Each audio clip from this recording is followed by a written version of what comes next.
নমস্কার, সবাই কেমন আছেন? বংমায়ের ঘর কন্যাতে আপনাদের অনেক অনেক স্বাগত। আজ বৃহস্পতিবার, ঘড়িতে এখন বাজে সকাল ৬টা। আপনারা তো জানেনই যে বৃহস্পতিবারটা আমাকেই গুড্ডিকে নিয়ে স্কুলে যেতে হয়। তাই রান্নাঘরে ঢুকে পড়েছি, একটাই ভাত বসিয়ে দিয়েছি আর একটাই ছোলার ডাল। ছোলার ডালটা কাল রাতে সিদ্ধ করে রেখেছিলাম। আমার মা খুব সুন্দর এই ছোলার ডালটাকে না ঘুগনির মতো করে করে, পেঁয়াজ দিয়ে, জিরে আদা সব কিছু বাটা দিয়ে। তা আমিও সেটাই করছি একটু রাতে রুটি খাওয়ার জন্য। এটা নামিয়ে একটু চা করে নিই। গুড্ডি তো এখনও ওঠেনি, এই ফাঁকে ভাবলাম একটু চাটা খেয়ে নিই। চলুন, চা খাওয়া হয়ে গেছে। ফ্রিজে আগের দিনের 3 পিস রুই মাছ ছিল, তা সেটাই ভাবছি একটু আলু বড়ি দিয়ে চট করে ঝোল করে রেখে যাব। কালকে রাতে ছোলার ডাল সিদ্ধ করেছি, তারপর আলুগুলো বানিয়ে ধুয়ে রেডি করে রেখে দিয়েছিলাম ফ্রিজে, একটু মশলা করেও রেখে দিয়েছিলাম। সেরে রান্নাঘরে ঢুকেই কড়াইটা আগে উনুনে চাপিয়ে দিয়েছি, যে সব কিছু রেডি আছে, বেশিক্ষণ সময় লাগবে না। 7টায় আমাকে রান্নাঘর থেকে বেরোতেই হবে। তারপর 10-15 মিনিটের মধ্যে গুড্ডিকে তুলে রেডি করাবো আর তারপরেই বেরিয়ে যাব। আজকে আবার টোটো যাকে বলে রাখে গুড্ডির বাপি বাড়ির থেকে নিয়ে যায়, সে আবার আজকে আসবে না। তা আমাকে সেই রাস্তায় গিয়ে টোটো ধরতে হবে, তাই জন্য একটু আগেই বেরোতে হবে, 2-5 মিনিট আগে। মাছের ঝোলটা দিয়ে দুপুরে খাবো আর রাতে রুটি খাবো। আর ওই পাশে প্রেসার কুকারে একটু মুসুরির ডাল সিদ্ধ বসিয়ে দিয়েছি, ওর ভেতরে একটু আলুও ফেলে দিয়েছি। আলু সিদ্ধ, ডাল সিদ্ধ আর ডিম সিদ্ধ হলেই সকালে হয়ে যাবে। দুপুরে মাছের ঝোল ভাত আর রাতে রুটি। আগের দিন রান্নাটা করে রাখলেও পারতাম, কিন্তু ভেবেইছিলাম যে বেশি কিছু করব না, শুধু মাছের ঝোল আর ভাত টাটকা টাটকাই খাওয়াবো, বাসিটা আর করবো না। রেডি হয়ে রাস্তায় এসে দাঁড়াতেই টোটোটাও পেয়ে গেছি। বেশিক্ষণ আর দাঁড়াতে হয়নি আমাদের। আজ গুড্ডিদের লাস্ট পরীক্ষা। স্কুলে এসে দাঁড়ানোর 2-5 মিনিট পরেই গেটটা খুলে দিয়েছে। আসলে একটু আগে আগেই বেরিয়েছিলাম, টোটো করে আসবো তো। চলুন, ও চলে গেছে ভেতরে। এবার আমরা মায়েরা এখানে চট পেতে এবার বসি। এরা সব চট এখানে রেখেই যায় সামনের দোকানটায়। এখানে বসে বসে সময়ই কাটতে চায় না, জানেন। 8টা থেকে 11টা, এতটা টাইম যে কি করে সময় কাটায়, কতইবার গল্প করতে ইচ্ছে করে। ওই মেয়েটি পড়ে প্রাইমারিতে। কি সুন্দর হাতের কাজ দিয়েছে ওদের, দেখুন।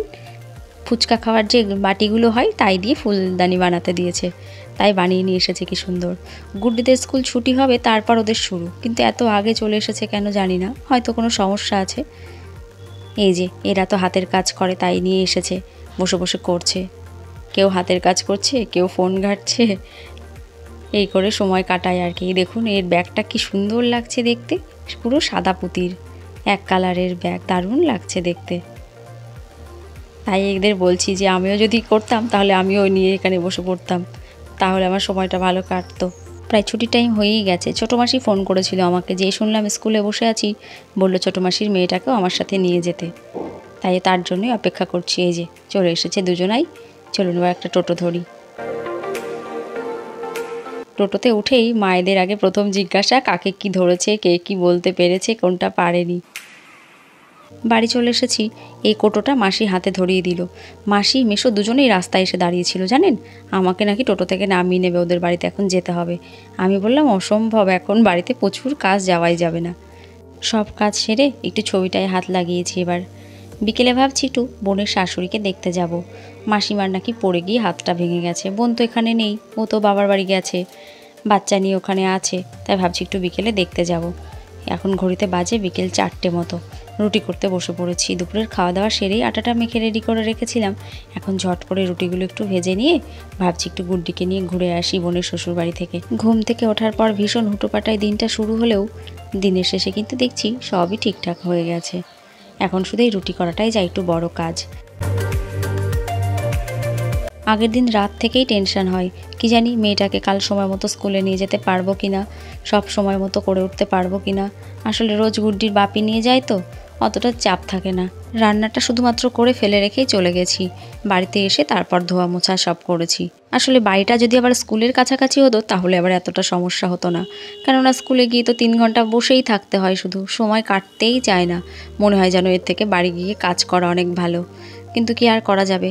ডবল ডবল টোটো ভাড়া দিয়ে বাড়িতে আসতেও খুব খারাপ লাগে, তাই বাধ্য হয়ে যে করেই হোক সেরে রেখে যেতে হয়।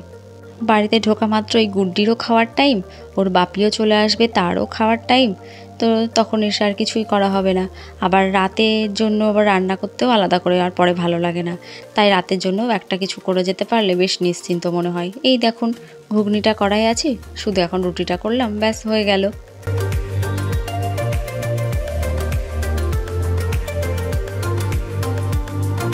মাসি প্রসাদের সাথে যে তালের পায়েসটা দিয়েছিল সেটা আবার কালকে রেখে দিয়েছিলাম। প্রসাদগুলো খেয়েছিলাম, এটা ভেবেছিলাম একটু রুটি দিয়ে খাবো। এত ভালো লাগে এই রুটি দিয়ে এই তালের পায়েসটা, তাই ভাবছি গুড্ডির বাপিকে একটু টিফিনে পাঠিয়ে দিই তালের পায়েস দিয়ে আর রুটি দিয়ে।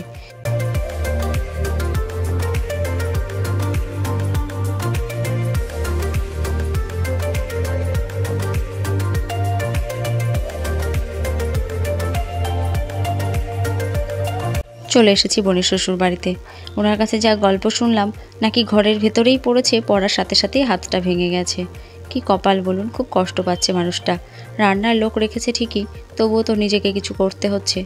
চলুন ভিডিওটাও তাহলে আজ এখানে শেষ করি। সবাই ভালো থাকবেন, সাবধানে থাকবেন, নমস্কার।